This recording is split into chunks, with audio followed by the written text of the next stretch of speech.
Hello, Maria. How are you? Hello, Giotto. I'm well. Yeah. So today And you? we speak about the 10th fetter, Yeah. Let's do which that. is the last fetter also. It is. It is. It is. It is the last fetter. I mean, strictly speaking, the ninth and tenth fetters are not illusions as such. So it's not like you get that pop that you get with the other illusions when they go. But it's So more a what they are question. instead of illusions. Well, they're more like they're sort of underlying tendencies we're born with, supposedly, and we don't usually challenge them in the course of our lives. Um, so with these final fetters, it's more a case of them gradually being worn away, like a rock by well, faster than a rock by the sea, but it's that wearing something down. So it's like a Um, slow. Let's say it's not a sudden realization. It's more like a slow realization, like yeah, forming a new habit, maybe, um, or sort removing of. an old habit, maybe removing an Yeah, old habit. it's more like that actually, but there does come a moment where you realize, oh, I'm not doing that anymore, and I don't feel a need to do that anymore. So it's like Mm. it's more like that. So what is Although it exactly? That can you describe what is the 10th fetter exactly?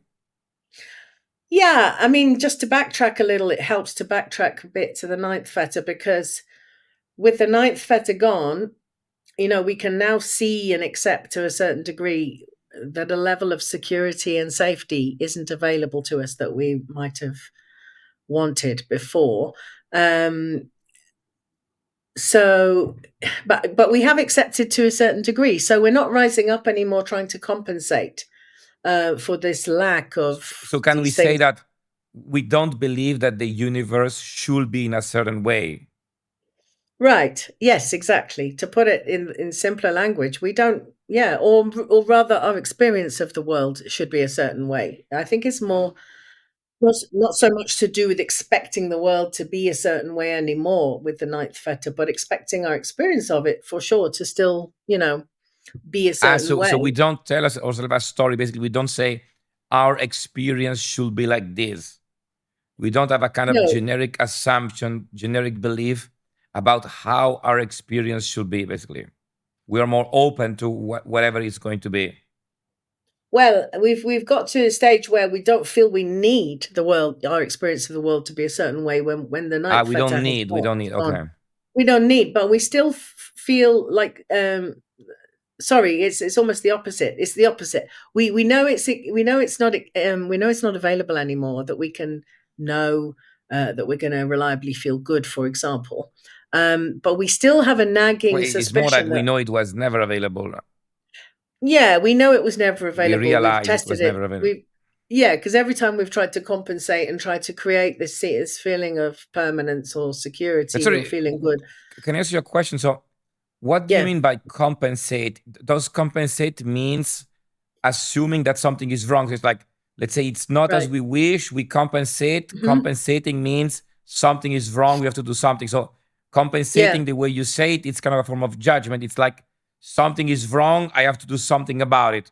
Whereas when you Yes, stop exactly. compensating, it's basically because you stop judging and you stop believing that something is wrong. Yes, exactly. That's exactly it, really. But you stop trying to, yeah, you compensate for something that you feel is wrong or unfair or in some way not how it should be, and um and that's exactly how resistance comes up when you're still in the ninth fetter. Um, you feel like something is wrong with experience, right? Because it's not matching what Yes, yes. you assume it should be. And so there is a definite feeling of rising up with resistance when you're still in the ninth fetter to try to fix or change uh, you know, your experience of the world. So you're no longer reacting in that crude way that you would have. We've talked about that in the last interview. It's not the same as the reactions, but it's like a feeling of something's not right. I got to fix this. This isn't, it's a restless feeling of something not being correct. And by the time the ninth fetter's been worn down, you've stopped rising up and resisting and trying to compensate in that way because you've kind of Yeah, yeah. Well, you you've stop most judging basically. So you stop yeah feeling you've that you have to do something because you yeah stop judging. Yeah, you haven't totally, I think, until 10th gone, really. I'll And explain so if let's talk about I 10. So, can. so what is the difference between Yeah, 9 and 10? Maybe that could be an yeah, interesting starting point. So because they yeah, kind yeah. of maybe similar, I guess. So maybe let's Right. look at the difference. What's the difference between 9 and 10? So what is missing after 9? What is missing is that you're not yet confident that you don't need those things, even if you know they're not available anymore.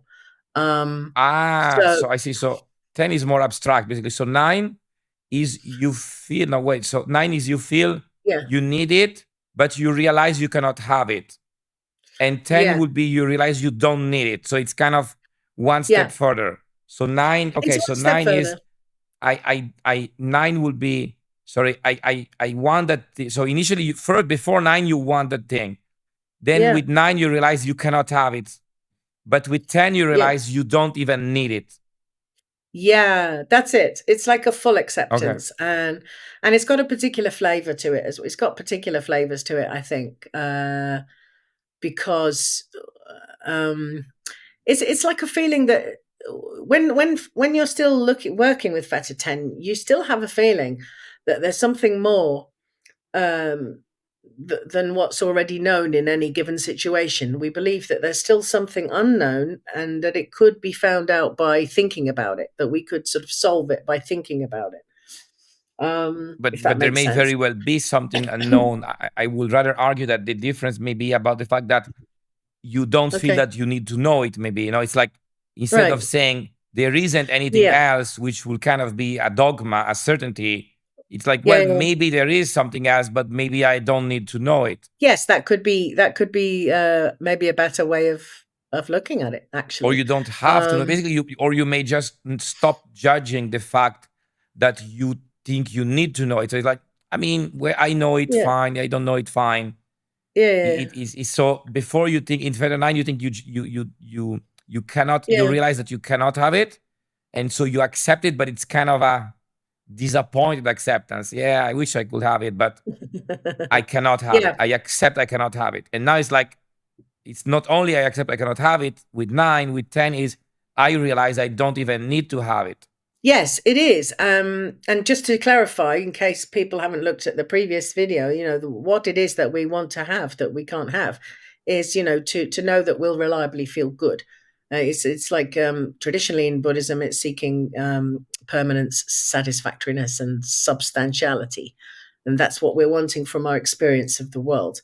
And I think that this is something we've talked about a lot before, Giotto, but there is a fear. It's not that you've done with life or with curiosity or with, living for sure, or further explorations.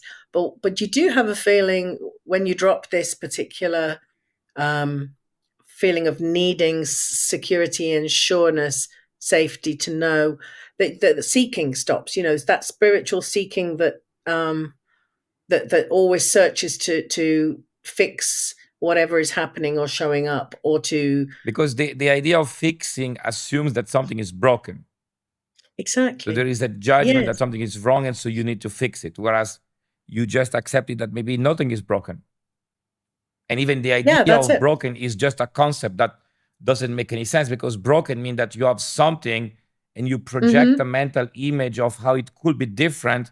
And you say that the Mm-hmm. real one is broken and the one in your imagination is fixed. And you're judging, you're comparing the actual Yeah. thing with your imagination. But the idea of broken or fixing, those are just Mm. abstract concepts that don't exist in reality. They are just words to express a form of judgment. You're right. In a certain way, it does come back to judgment all the time, because after Feta 10 falls, you will no longer, what's happening no longer seems wrong, inverted commas, wrong. But I would say um, wrong, the idea of wrong disappear. It's not even that things don't seem wrong, as if you still have this kind of benchmark for wrong. It's the concept of wrong disappear as an absurd idea, like Santa Claus. yeah, wrong and right, I guess, would both go, wouldn't they? Because Yes, but not because um, you think, oh, nothing is wrong or nothing is right, but rather because you say the concept of right and wrong is meaningless. I just cannot apply it to anything because it doesn't mean yeah, anything. yeah, it no longer seems to apply to anything, and so there's no. I mean, No, and no, with it that, more than that. but it's not that it doesn't apply, but it could in abstract apply. It just doesn't make sense, because wrong, Right. what is wrong is just, it just means that you're imagining Yeah. something different, you're comparing with what is, and you're saying that the Yeah. one in your imagination is the right one and the one in the actual reality is the wrong one.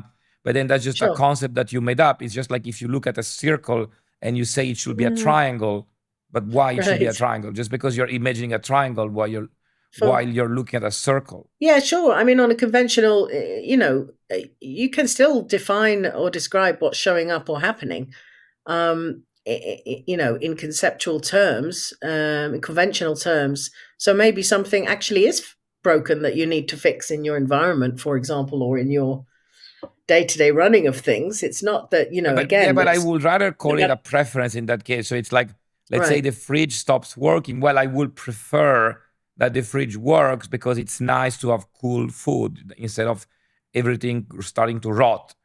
But it Exactly. doesn't mean it's wrong, because what does it mean? I mean, the fridge eventually will break. Yeah. So there is nothing wrong with the fact that the fridge breaks, but I want to fix it. I mean, I want to make it work. I want my food to be cool. Yes. Yeah, yeah, yeah. So on a very Um, pragmatic level, yes, you still, of course, have a preference for the fridge working properly versus not working. But for it's sure. not that the fact that it stops working is wrong, as in it should be working. It's broken and you will fix it. So it's Yeah. different to saying it's broken and I will fix it than to say Mm, it's broken and it shouldn't be broken. It's right. broken, there is no Yeah. should, and I will fix it. Yeah, yeah. Yeah.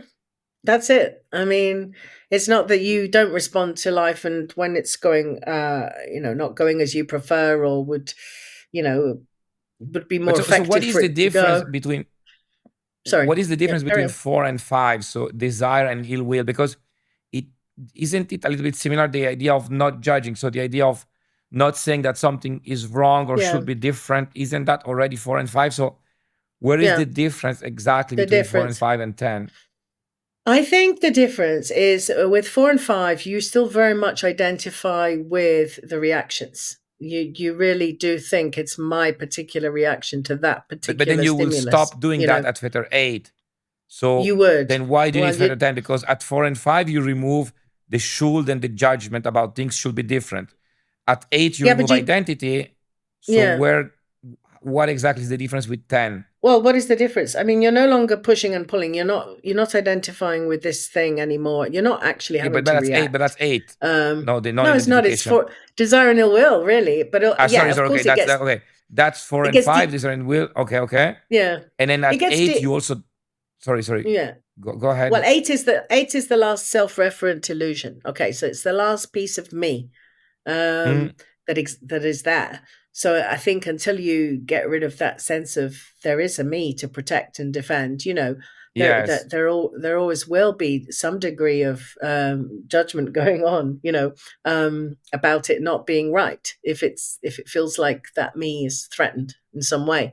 Um, so yeah, those kind of subtler reactivities carry on, but I think that with fetter 9 and 10, it's more you've got rid of the feeling that there is this part of you that must react and like a compensatory mechanism that's got to fix experience to be the way you want it. It's no longer all about your preferences and how it must be happening, how do you prefer it to happen. That really is desire and ill will, and that does loosen, that reactivity loosens off considerably when that Yes. And so with illusion 8, then you goes. remove the identity. But then You, what happens? yeah. Well, What you're happens let specifically you, with 10? With 10. So yeah. because what is the judgment that you remove that is kind of unique to 10 and wouldn't apply in 4, 5, and in 8? Well, yeah. I mean, okay. So, um, what is it? I suppose that you've no longer got with 8 going. You've no longer got this sense of there being the field of awareness or consciousness, which might be less personalized than a. But isn't Uh, that 8 but it, that you drop even yeah, fake ideas of identity? So that will be 8. exactly. Yeah. Exactly, but you still have it when you're reacting, when you're in desire and ill will. This fetter 4 of 5 is before you Yes. lose that final sense of you might still have a sense of awareness or consciousness with fetter 8. So that that wouldn't be there anymore with fetters 9 and 10. So there'd be no inner outer experience to defend or identity to defend anymore. Um, it can Yeah, but seem so quite so what loose. do you break exactly that is unique to feather 10? In feather Well, 10, that's what the is you? thing. Yeah, what do you break? The feeling that something seems wrong with experience at all. Okay, so it's non-identified. So, but you Yeah, still believe something is wrong with experience. So, in yeah, 4 and 5, you believe something is wrong with something. yes, for Maybe sure. in 8, you could believe that something is wrong with you, or I mean, I'm kind Yeah, of right. joking, but not Yeah, completely. yeah. It could make sense. No, So, in 4 and 5, it's like something is wrong with something. In 8, yeah, something is wrong with you, let's say. And then yeah. in 9, it was something is wrong with Your experience experience. No, of but the world. there was this Yeah, transition that we discussed in the beginning of the call. So in 1, you yeah. say that 9 and 10, they are kind of similar. So they are the Okay. realization. Yeah, Go ahead, yeah. and then I will continue. But Well, Well, 9, you still, when you begin Theta 9, you still unconsciously maybe, but you still really assume that you can get these qualities from experience in life. You still assume permanence is possible. You might have a but sense rather of, it should be there, I would say, yeah, because maybe it's possible once in yeah, a while. But they think that right. it No, should be there. So okay. the judgment, it Yeah. should be there, no? Yeah, you still have a sense that it should be, and it is there, and you can find it. This eternal, whatever it is, eternal knowledge, eternal substance, eternal feel good factor. You still have a yearning for it, and you still are trying to find it because you still believe it might be there, might be findable. So what you wear down with Feta 9 is the belief that it is actually available. You keep looking, okay, so Yeah. this is, you're looking for the quality that you particularly want. For some people that's a feel good factor. For some people, that's more reliability factor. And you But those just are look into your generic qualities about experience. So they are not specific to something because that's 4 and 5. And it's not related to yeah, you as identity because that's 8. So it's like you're yeah, looking, you're looking, initially looking for specific qualities to experience in general. And then you yeah, realize you cannot have them. That's 9. And the improvement with yeah, 10 is that not at 9, you realize you don't have them. At 10, yeah, you realize you don't need them. So it's a yeah. And double with illusion. So yeah, it's 9 a and double 10, they are one. kind of similar because Yeah, they break a judgment about experience in general. So 4 and 5, it's the judgment yeah, about things. 8 is a yeah, judgment about you, and 9 and 10 mm-hmm, is judgment about experience in general. Whereas 9 is mm-hmm, the belief that you need it, but sorry, is the belief that you need it, but you cannot. You realize that you cannot have it in 9, and in 10 yeah, you realize you do not need it. So once you realize you do right, not need it, then you have kind of achieved yeah. victory, if we want to say it like this. I think that's a very succinct way of putting it. Yes. Yeah, maybe misses out some of the subtleties to do with the earlier fetters, but we've talked about them in other videos, so it doesn't matter so much. Yeah, But of course, here we are just focusing on um 10. So it's like I'm yeah, comparing just also sure. because it makes it Yeah. easier to understand for someone to see, okay, Yeah. because 10 is not this, is not this, is not this. So what it is, but in this case, we also say what it is. We just don't Yeah, say what it's not. right. Well, we could also say a bit what it is, and but yeah, I think it is easier always to talk about what it's not, and because what has been taken away, because it is a sort of deductive process in a way. You just end up with the natural state of, or what's sometimes been translated as the ground floor of experience. It's not that you're left with nothing, but what you're definitely not left with, which is maybe worth mentioning, is it's not like you're suddenly in a positive or affirmative awake state. People have a lot of fantasies about waking Yeah, up, yeah, yeah. It's removal and of illusion. There is no yeah, positivity intended as you're always in a good mood. I mean, yeah, it's more like you're no longer asleep without the opposite, oh, now I'm awake being true, if you know what I mean. I think a Um, better metaphor, because a lot of people use this metaphor of asleep and awake, and I'm not mm, sure it's really fitting. I would rather say that it's more like you went from being a child to being an adult, mm, and this is an experience everyone can relate to. I mean, assuming most people are adults watching this video. So anyone that is an adult can relate to the Yeah. transition between being a child and an adult. And in some way, they realize that they really get things in a way that they didn't get when they were a child. But that Right. doesn't mean they are more happy than the child. That doesn't mean they're always in a good mood. But for example, they will not have tantrums. So it's like the child can really go crazy for something dumb. Like I don't know, he put a coin in like a candy machine. The candy doesn't come out, and he will cry for 3 hours. Now this is very unlikely to happen with the adult. So the adult is a lot less reactive. But it doesn't mean that he's awake. I think the comparison between, because awaken, it's like when you are sleeping, you're either unconscious or you're dreaming. And when you're awake, you're just awake. So the idea that it's like an awakening, it seems like nonsense. I think it's more like a maturing or a growing, like the transition between a child and an adult. So the child has a very Yeah. distorted view of the world. The adult has a much less Yeah. distorted view of the world. So, I mean, try to No. explain a child politics, he will not get it. But adults No. understand the implications and the importance of politics. So, in some way, Yeah. being enlightened is more like growing up, but it's a different kind of growing up. It's having less illusions, having less mental conditioning. But it doesn't mean you will be in some kind of ecstasy state or like No. enlightenment or always in a good No. mood or love everyone like That's kumbaya right. stuff, like no. Uh, No. No, it's been very romanticized, I think. I think because it yeah. is genuinely a difficult thing to experience to wake up. And I think your analogy of growing up is actually a really good one. Because I think there's different stages along the inverted commas spiritual path as well, where, for example, to use your analogy of childhood and growing up and different stages of adulthood, even because I remember definitely a stage where I felt completely dependent on somebody guiding me or guiding me through my own illusions. Mhm. And there comes a point where you get quite good at guiding yourself. Which I guess is a bit more like adolescence or independent. You're growing up. You're able to go out of the house and do your own thing. But then finally you no longer, that's the whole point of it. You shouldn't need a teacher forever. You shouldn't need a guide. Yes. You I are mean, of your course, a successful you teacher is one that at some point you don't passive. need. The Yes, teacher exactly. that you always need is not a good teacher.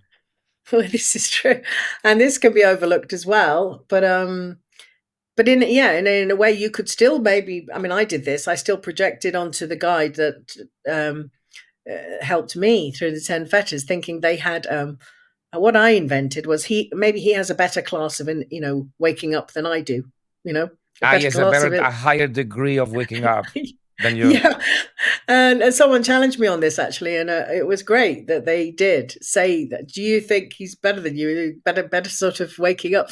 And I thought to myself, well, of course not. The whole point is, it's the same experience, probably very much so I for mean, he anyone may be who. better at you at teaching, for example, but it Yes, doesn't mean he's more enlightened, because at the end, if it's a removal process, like if right. the bottle is empty, the bottle is empty. But Yeah, someone can yeah, be yeah. better at emptying bottles or teaching people how to empty bottles. But once the bottle is Yes, empty, it's empty. There is no bottle that is more empty than another bottle once they're empty. I like that. Yeah. So yeah, I guess that moment of realization was it's not like an insight realization, but it was actually a mature to do with maturity actually, in that Yes. I realized, oh, I don't need someone else's experience anymore, and I think that Mm. that, I think I will just throw a comment here before you influence me, and then you can say your thing. So I yeah, will say that you reach a point where you don't feel that you need someone else to act as your compass, because you feel you have kind of your own internal compass. So you reach a point where maybe there is still some, in quotes, growth to do, some maturation, some more sure, maturity. I mean, you can always get wiser and more mature, but now for you sure. feel that you don't need this external compass. So this guide is going to tell you the direction, that you have your own internal compass. It's kind of an ability to think critically. So now you're able to filter Hmm. by yourself. So you can get information from any source, and you will say, this is useful, this is not, this is useful, this is not. You don't need the Yeah. teacher to validate, to tell you which information you should look into. So I think No. once you break the 10th fetter, you feel you kind of have your own internal compass, and you also Mm. have enough critical thinking that you can discriminate and distinguish and say, this information is useful to me, this one is not. Yeah. So potentially you can get like input from anybody, but if Yeah. it's wrong, you can easily exclude it knowing that it's wrong. If it's useful, Yeah. you can take it, and you don't need the guide to guide you for the filtering process. Yeah. Yeah, I think that's a good way of putting it. It doesn't mean that companionship isn't helpful because, for a long time I found it really, really, I mean, I still find it helpful sometimes to compare experiences with other people who've woken up, because it's rare. It's relatively rare. Yes. And as I think we've talked about personally before, even after getting rid of those grosser illusions in life, you still can have echoes of identity, agency, even if the beliefs in them are gone, which can still, cause a bit of a spanner in the works at times, or need a bit of looking at and unhooking, right? So it's like Yeah. automatic responses can still persist. Some people call it the autopilot or canned. It's like you've got canned responses. Kevin I think talks let about me just inject something. I think the way it sure, works is that it's like you have a tree. So you have it's called the trunk, no? Is that correct? The right? base of the tree, the stem. Or Yeah, what do yeah, you call the yeah, the stem? trunk, The the trunk. trunk. So you have the Yeah. trunk of the tree, and then you have the main branches, and it goes into smaller branches. So I think what happens when you remove the core illusions, it's, let's say you're operating at the level of the trunk and maybe the main branches, but it doesn't mean that it will automatically propagate to all the minor branches. So you may have formed a habit Mm. based on some specific belief that you have been doing for a while, and it's like, let's say, a minor branch. But it's not that once you remove, let's say, a main branch or the trunk, these will instantly propagate to all the minor branches. So you kind of have to help it. You have to realize, oh, Mm. wait, this habit comes from this belief, this major belief that I now have removed. So I have to propagate the major belief to the minor belief, because it's not that it's going to instantly propagate, because your brain has been building stuff for a long time. Right. So once you Yeah. remove the main thing, now you have to Yeah. also let it propagate to all the minor beliefs. Does that make sense, this metaphor of the tree and the Yeah. propagation? Yeah, it really does, actually. I think that all of those, even all of the shifts, never mind the final one, if you want to call it that, with 10, They need to happen. propagate at some point to the minor beliefs. Yeah, I mean, I've used the word as settled, let it settle, and let it. Mm. But what I mean by that is what you're saying, really. Let it propagate, if you like, to all the.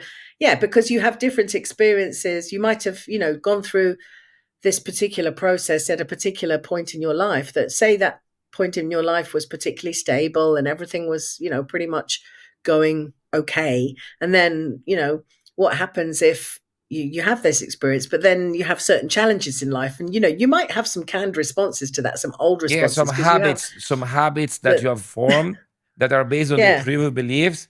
And so the new belief has to propagate to those like remote yeah. branches of the tree, to basically update them. You're right. Yeah, yeah. It is a bit like an updating. That's a nice way of putting it. Yeah. Yeah. It's But as if it's some going to parts be an haven't been automatic process because you have updated like the core belief. And right. so it's just that the smaller belief is a habit. And so when the bigger Yeah. belief will propagate, it will automatically fix and update the minor belief. You don't necessarily need to actively try to fix it. You will quickly realize, oh, wait, this doesn't make Yeah. sense. I'm just doing it out of habit. And then Yeah. you update it. I think to a large degree that's what goes on. But it's not like, again, what people think is that somehow you're going to act in some perfect way. As a result of waking up, you're always going to do everything and be perfect. And that's just an idea again, a But in romantic reality, idea. you drop the idea that perfect Yeah, is anything, that's just but a concept. So you cannot exactly. But even say it's perfect or not, because perfect doesn't mean anything. Perfect is just no, image. Perfect is just your imagination. It's just comparing what you experience with your imagination and saying it looks yeah. nicer in my imagination. Oh, for sure, for sure. But I think that, given that, you don't know until there's so much, in a sense, you don't know what waking up means until you wake up. And so Yeah, yeah, yeah, until that point, you might have carried lots of ideas, maybe from your religious upbringing or yeah, from, yeah. There from is a things nice you've read. metaphor for this. Just it just popped into my mind, so I will say it. Maybe it's useful for someone. So Yeah. it's like it's this idea that once you have reached somewhere, it's a lot easier to look back than to look forward. I Mm, will give you this metaphor. This is very funny. It's not exactly the same, but I think people will understand. So it's like it's a trick to trap insects, you know? So basically, you mm, take like a box, a plastic box, and I think you have mhm, to put some vinegar and maybe some sugar. I'm not sure. You put something that attract insect through the smell.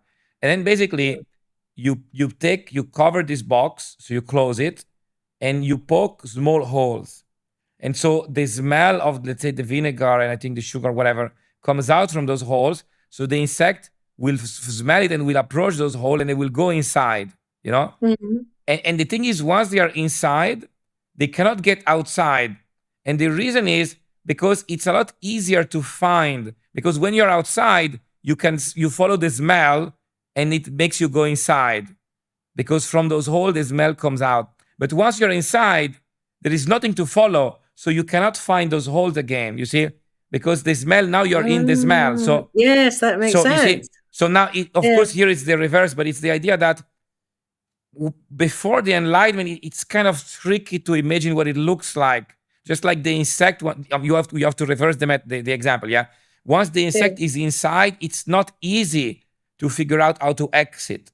But when it's outside, it's very easy to know how to enter. So for enlightenment, it's the opposite. So it's like before enlightenment, it's hard to find out yeah. which door you have to take. But once you have Right. crossed that door, it's very easy to look back and say, well, it's so easy. You just have to cross that door, you know? Well, I think that's true. Although you can also forget quite quickly, because it becomes the new normal. As soon as you have one of these they are profound shifts at the time. Each fetter I found quite a profound shift in one way or the other. Yeah. It really changed my experience of living. But quite soon it becomes like a new normal. So Yes, yeah. the converse is also true. It can become like, oh, what did I do? But then because I kept on guiding people, that actually helped remind me of those stages. Yeah, the More than structure. so. I also tend to forget the structure. Yeah. So, Well, you but do. Why should you remember it? Really? well, so Yeah. I remember. Yeah, but I can't remember maybe what I used to do or what I used to think. So I don't necessarily remember the Right. process or how How you got exactly out of it? what path I followed. But I can Yeah. still a little bit relate. So, but it's difficult, yeah, because you cannot relate anymore on a day to day. You can only relate to your memory. So you have to remember, okay, 5 years ago, I would have reacted like this, but it doesn't happen anymore. So it's also difficult. I mean, you can only relate, basically, you can only relate to other people through your memories. You cannot relate to Right. other people through day-to-day experience because this thing is gone for you. It's like if someone becomes blind and Right. but they could, let's say they could see, they are not born blind, yeah, so they could see No. for some of their life, and then they suddenly become blind. They can still speak with people that can see, but they Of cannot course. relate on a day-to-day. They can only relate with their memories, and in Yeah. some way the more time will pass, the harder it's going to be to relate because the memories will start to fade. So now if it's for me, it's just like I think 2 years or something like this. So I can still relate because I can still remember like 5 years ago, 10 years ago. But maybe in Sure. 10 years or 20 years, it's going to be a lot more difficult to relate to the memories because the memories will start to be distorted and it's Yeah. going to be more difficult to remember how it was before I broke the fetters. Yeah. But you probably remember through other people's behavior to some degree, don't you, as well? I mean, Yeah, like you if can someone look at is, them and say, ha, probably I used to do that too. You know, even yeah, if you well, don't remember particularly, exactly you doing it, it's a good point. yeah. Maybe you don't remember it's like you see a child doing something stupid. Maybe you don't remember you doing it as a child, but you say, hey, probably I No, was doing the same. probably, yes, having a 2 hour cry because you lost your teddy or, Yeah, I I don't don't know, think I you, ever did that, but no, but but but but still, yeah, you can look at the child and say, hey, I don't yeah. remember specifically doing that, but I wouldn't be surprised if I did it. Exactly. I mean, and I think with most reactive behaviors, because we're such tribal creatures, aren't we? We're sort of pack animals or whatever. I think that when other humans in our vicinity display the kind of behaviors that we might have done or felt at least back We then, notice. um, we notice it, and I think it sticks out more because it's more noticeable because it's now foreign to what particularly if we're affected by the same situation. I don't know if you've been in that, where maybe you and another person are experiencing the same setback, say, or the same, Uh-huh. I don't know, But you mean or at the the same same time or someone at the is same currently time. experiencing at the same time? or even a good fortune rather than a setback, but your responses might be very different depending how you're, you know, I don't know, because um, I was thinking of something completely different. So I was thinking, let's say that someone, let's say, tells you that they broke their leg and you broke your leg 10 years ago. So you kind of relate because it happened also to you. Whereas if you never okay. broke your leg, or let's say maybe something like a Yeah. divorce, like let's say someone tell you about their divorce, but you're not divorced, you cannot really relate. But let's say you divorced 10 years Yeah. ago, they are Yeah. divorcing now, you can relate because the same happened to you. Right. Yeah. I So mean, even that if it's too. over for you, that part of your life, Yeah. because Yeah. it has happened also to you, you can still relate through your memories, I will say. Oh, yeah, for sure. And it's not like you lose your human responses. I think of sadness, of love, of care. I think that, just because you are detached from reactivity, for example, or from the self identification, some people can think that that's going to turn you into some kind of robot, or you don't, you no longer actually have human responses to things. But that's not true either, of course. If you put Yes, yes, care yes. into some relationship, or even if it's caring for an animal, for example, you Yes, care, yes, yes. Of and course, you'd but you be care, let's say, from your heart. And maybe we could say, I don't like to say things like this because it sounds political, right. sorry, not political, like romanticized and like Hmm. poetry, poetry.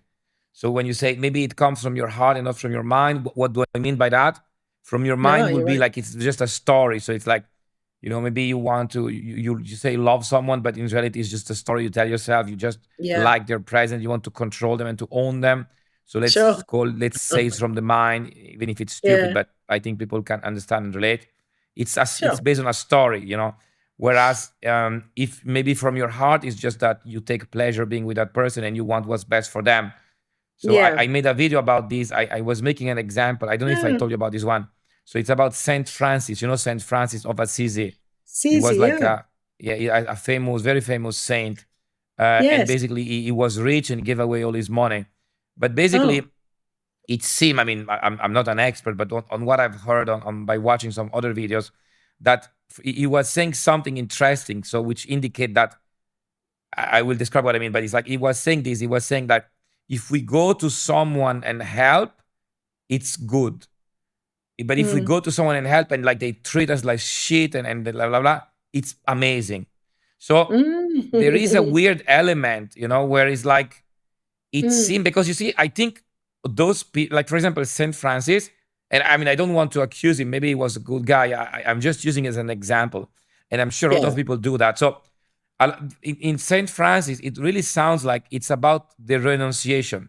So it's not even really about helping the other guy. It's about him renouncing. So it feels like Right. he's telling. It's like it seems that he didn't break fetter 8. Like he's telling himself a story that he's better than other people. That is above people, not above the poor people, which he probably think is above them too also, but is above even the king or the rich people. Why? Because he's renunciating. So he's more Okay. spiritual. He's more generous. He's closer to God. Whatever. But he never talks about the good that this money does to the poor. It's not a message of empowerment, as in, wow, now we Mm. are feeding that many people. Now we are sending those kids to Yeah. school. Now we are helping. It's not a message of giving something to someone else. It's a message of taking away something from himself. It's about, it's Ah. great that I'm suffering, basically. I'm Right. renunciating. And so this is a Right. story. So he's Right. telling himself a story. It's an identity story. It's a form of ego that will be, I guess, fetter 8. So he feels good in Mm. giving up stuff, believing that makes him more spiritual, more sacred, more Right. closer to God, whatever. And I think the indicator is that his focus is exclusively on him renunciating and not on Mm. the people that are receiving. So there is no Right. love here for the poor. There is just the Right. desire to feel to be better than others. So this will be a Well, yeah. mental, let's say, a form of non-enlightened love, of fake love.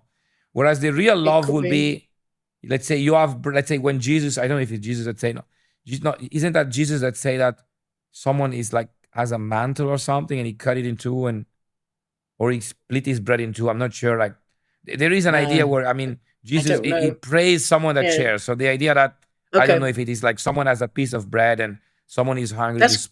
you split your bread in two, but It's quite because you possible. you want to help. It's like out of a genuine desire to Yeah, help.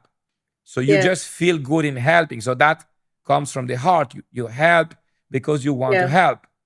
So not because yeah. you expect some reward or because you tell yourself a story. I Whereas don't Saint know the story Francis, of. yeah, sorry. Sorry, I don't know the story of Saint Francis. Maybe you actually have it right, Yeah, I've but I just mean, watched some but video. one Maybe they are even incorrect, but it's still no, but useful as it's useful as an one example. Yeah. other well, one other possibility is that he's saying, well, say I did something good for someone and they treat me like shit, and that's even better. Maybe it could be because he realizes he's egotistical and wants to, if someone treats you badly and in a way that cuts against ego, doesn't it? So some people do quite, But to me, it feels more like you know, it's like it makes his action even greater in the eyes of God. So it's like okay. I Oh, I help this see. guy even if Okay. it's like He when was Jesus horrible. Yeah. where there is a Jesus say something Oh, like give pearls to pigs or to swine, and right. in Jesus' case, it means you shouldn't do it basically. So it's like I mean, that's I guess the point is. Well, I'm not sure. I'm not sure if he's saying that you shouldn't do it. I think he's saying that he's doing it. So he's saying that he's delivering a very valuable message, and people are not getting it. So he's Right. comparing his message to pearls and those people to pigs. Uh, but Yes, don't then, throw pearls but before swine is the English yeah, I think expression, that's isn't the it? exact saying. But the thing Yeah. is, maybe someone could extremize this idea and basically saying, I'm so great that I'm going to give the pearls even to the To, pigs. You see, so it's like yeah. I will help those people, and if they Yeah. are grateful, it's good. But if they are ungrateful and they kick me away and they insult me and they beat me up, it's even better Even because it better. makes me even greater. So Right. Jesus didn't have this egotistic thing because No. Jesus is saying he's kind of advising, or he wouldn't say that story. He's kind of advising that maybe it's pointless to give pearls to pigs. If people don't get Right. it, don't Yeah. bother. Just Don't focus waste on the your one that get it. energy. Yeah. Yeah, yeah, So yeah. maybe Saint Francis could have helped the people that are grateful. But it seems that Saint Francis cares even more about helping the people that are not grateful because it makes him more like a martyr, like such an amazing guy that even if they spit on his face, he will still Right. renunciate his money and give it to them because he's so great. Right. So this Oh is clearly a yes. story. It's an Mhm. ego thing. It's like a fetter eight issue.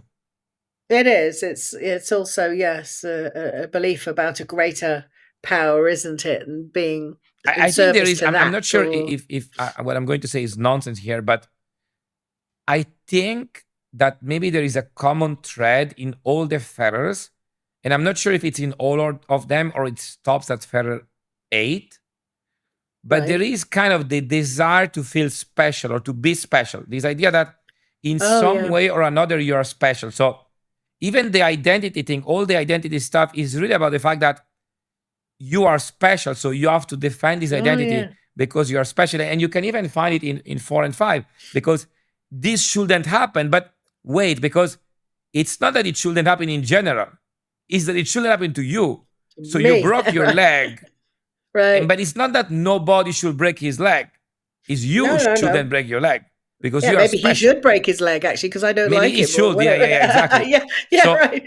but and in fetter eight is also the same. So it's like you are better than others. Now you may be more spiritual because you Mm, meditate more than others, or you are more right. humble. You are the Right. humblest of all. I usually say this Horrible. as a joke, but I say I'm the humblest. It's like just to show how stupid it is.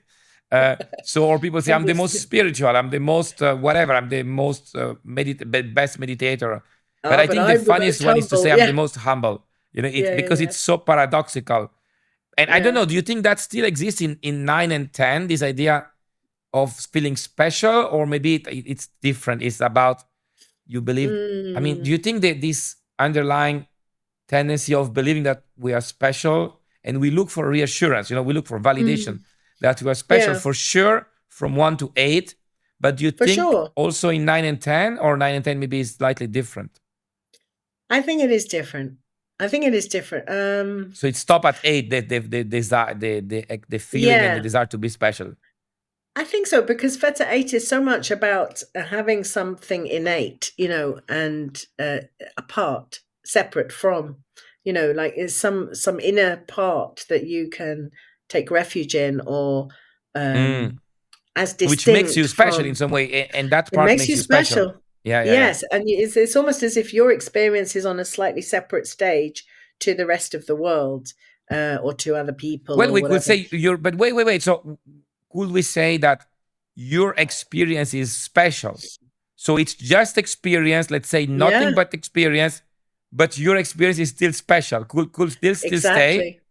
Yeah, So special that is could a maybe word. stay even in Yeah. 9 and 10. Then it's like maybe your experience Mm, shouldn't be painful. So it's like you see, there's no right, identity, but right. why shouldn't your experience be special and other people experience? I mean, other people experience Yeah, could not feel good, but yours, maybe it should feel good because you're right, special. And maybe right. Oh, I see what you're saying. I see what you're maybe all saying. the Yeah, way yeah, to yeah. feather 10. So it's like you Yeah. don't need this. I mean, other people don't. Well, no, maybe feather 10 is more difficult to argue in this case. But 9, I think it's still possible to say that maybe Mhm. your experience is special. Maybe at feather 10, you Well, cannot. You yeah. cannot have it Well, yeah, because at feather yeah. 10, you accept that you don't need it. So if you don't need, no one need it, you don't need it, it's over. But I think that it could still linger at feather 9 because you could still believe that you are not special, but your experience should be special. Right. Or you see, Yeah. it could be everyone experiences like that, but your experience is special. But I think at feather 9, it cannot survive. Sorry, at feather 10, it cannot survive this idea of being Right. special. At 10, it dropped also that. But Yes, it's an maybe you're interesting right. common thread that goes along basically probably the first 9 feather, from 1 to 9. Yeah, I was just trying to look up because I know that some translations of Feta 9, in fact, have come up with, or is it Feta 8, identity conceit. I think it has the word conceit It's in 8. it. It's 8. Is it It's a 8? weird view of 8. That 8 Is is it? about conceit and feeling superior. Yeah, but I think it's Yeah. an oversimplified way that whereas it seems Yeah. more about identity. Yes, But yes, yes. and anyway, Yeah, it's anyway. not really conceit. Because I think it's like when you feel that you are special, it doesn't necessarily mean that you think others are below you, Right. but you think you're above them. It's kind of weird. Yeah, but you could say it like that. It's like Yeah. they are not below you, but you're. I would say if you have this thought, like if you believe that your experience should be special, in which you could still Mm. believe in 9, Yeah. because you think that other people, yes, sure, they can have an unpleasant experience, but yours, why yours should be unpleasant? So you could still at feather 9 believe that your experience is special, but it doesn't mean Mm. that you believe that they are below you, but No. you But think you're above them. I know it's paradoxical and I cannot even explain rationally, but going inside myself, I can say it like that because I can remember how it could feel before I broke feather 10. And it's 10, yeah, reasonable. yeah, So it's yeah. like you don't think that people are below you, but in No. some way, in a subtle way, you think you're above them. Right. It makes no sense, I but get it's it. exactly like No, the way it no, no, feels. no, I don't know if you no. I can get it. relate to I it. think I can relate to it. Yeah. I think it's to do with thinking that somehow it's uniqueness or something like that. Like there is some innate quality or Yeah. nature to you, and probably everyone goes around with the same illusion Maybe it's of related. You know having what this. it could be? It Uh, could come from the fact that you think that in some way everyone can do the path of enlightenment. So in some way everyone is equal, but you did it already. So it's like they are oh, not below you because they all right, have the potential to do it. So you see, it's not prevented from them. It's not that they right. cannot do it. So they all Uh, it's like if you look at a child. So it's like you look at a child, the child has infinite potential. He could be sure. anything, but Yeah. you're already there. So you don't think the child is below you because he Hmm. could become even better than you, but you Yeah. still feel you're above him. So I think it may be related to this. It's like once you're Okay. almost there, you're like, I'm better than them because I'm almost there and they are not. But because they could also reach it at some point, they have the potential. Mm. You cannot say that they are below you, but you can feel that they are sorry, you cannot feel that they are below you, but you can feel that No. you're above them. But that will drop, that could only survive till 9. At 10, it cannot Yeah. also I think it's because the difficult feeling to of survive specialty beyond. dies. difficult to survive beyond 8, actually, but maybe you're right. In as No, much no, as but you're still I think there could be seeking some that. left in Yeah, 9, as in your yeah, experience is special. So in 9, you feel you're yeah. almost enlightened. So your experience is better than their experience. So in some way, that makes you special. But it doesn't Maybe. make them Yeah. inferior because they could also No. reach feather 9 eventually. So they have the potential. So they are equal in potential, but in Yeah. actuality, in manifestation, they are slightly behind you. But it's Yeah. also just a matter of time. So you can feel For sure. ahead, but you cannot feel that they are below you. Maybe it's more that you feel you're ahead. You're not above, but you're Right. ahead, in a path. It's like you're ahead of them, You're but ahead, you're not or above. somehow Maybe this is more apart. precise. You feel that you're Yeah. ahead, but not above. But still, you're special Mm. because you're ahead. And this will drop in 10. Oh yeah. I think it is a question of join the human race finally, in a way, in a funny sort of way with Feta 10, because you drop all. It's a bit like when you become a parent, you realize, oh, I'm in the same boat as all these other people who have have these people they care about who I know. There's something I think that's maybe partly why the Zen tradition has this nothing special emphasis Which about tradition? the Zen, A Zen tradition. Okay. Japanese, yeah. Um, But you and think that I know that tradition brings enlightenment or not? Like someone can reach enlightenment for through Zen? It some, does. I think. Well, But I think for does it some, follow the fetters model or it's a completely different thing? I think it's a very different methodology. I mean, I don't know enough about it actually to do a proper Ah, comparison, that I mean, some people get it from. I mean, like Bahia, that guy. That there is a sutra, Bahia, in the scene, only the scene. That one. uh-huh. What That did it there's a say? Bahia sutra. Anyway, well, I could quote it to you if you like, because Go ahead, I yeah. when for you there will be only the seen in reference to the seen, only the heard in reference to the heard, only the sensed in reference to the sensed, only the cognized in reference to the cognized. Then, Bahia, there is no you in connection with that. When there is no you in connection with that, there is no you there. When there is no you there, you are neither here nor yonder, nor between the two. This is the end of stress. But So that sounds like a that's fetter 8 thing, no? yes, it's more Feta 8, but the point being that we were talking about how people get there by different methodologies. Now, Mm. Bahia was extraordinary in that the Buddha apparently just But this told is not, I him. thought this was a Zen guy. So no, this is not a Zen guy. This is like Oh a no, no, disciple. sorry, Is no, someone no, related to Buddha. I see. No, I thought it was a Zen guy. no. This is back to the Buddha's time. Apparently, this Okay. is one of the sutras that's been. No, I was just trying to say that different methodologies and can affect people in very different ways. And this guy Bahia just heard that there was no you there in any of the senses, and And that had a most profound people, impact. Just hearing that there is no you had a profound impact. yeah. Well, he didn't just break the first three fetters. Apparently, he broke everything in one go. He was just so ripe Oh. for this insight that Mm. all the Buddha had to say was this thing that I just quoted, and Mm. bang, he saw he just let go of the whole thing. But Yeah, but most I guess that's and a lot of, incredibly rare because it it's has to be very that like the rare. stars are aligned perfectly and you Yeah, just need that specific trigger, that specific catalyst to activate it. exactly. But you need Yeah. the stars to be right for this. And for most people, the stars are not right. You have to No. position every star manually yourself. Right. I like that one. Yeah, I guess yes. And different methodologies work better for different people and characters' personalities. So it's not like I'd even say, oh, yeah, everyone should do the 10 fetters, because I don't believe it would work well for everyone, But do you really. know And that's not personally to, people that reach enlightenment without the 10 fetters? I do actually. I have Oh, really? spoken What they use? to, What methodology they use? well, I know of one woman who basically didn't hardly followed any methodology at all, and just had these awakenings spontaneously, Oh. a series of them, and then connected to a spiritual community to try to make sense of them, or to confirm, what's happened to me, kind of thing. Mm. But Um, more to check after the and fact, basically. more to check after the fact. So, I mean, that's a very unusual case whether you've used no methodology whatsoever, I guess. Some people have had a more meditative route. I'm sure people from other traditions than Buddhist have also woken up, but it's, it certainly isn't Mm, belonging only to Buddhism, or certainly not to only this methodology. But I think yeah, I see, what I see.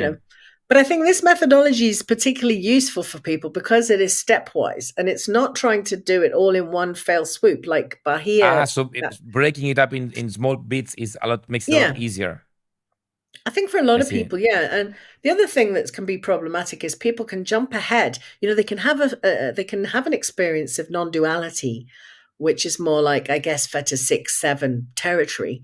And Mm, it can be quite easy to have profound experiences because it's all yeah, available to us. It's not like it's only available to special people, right? It's all available. exactly. But Yeah. right, but then because they haven't dealt with basic, say, reactivity, or even, the first fetters, maybe there's some root in there of identity holding on.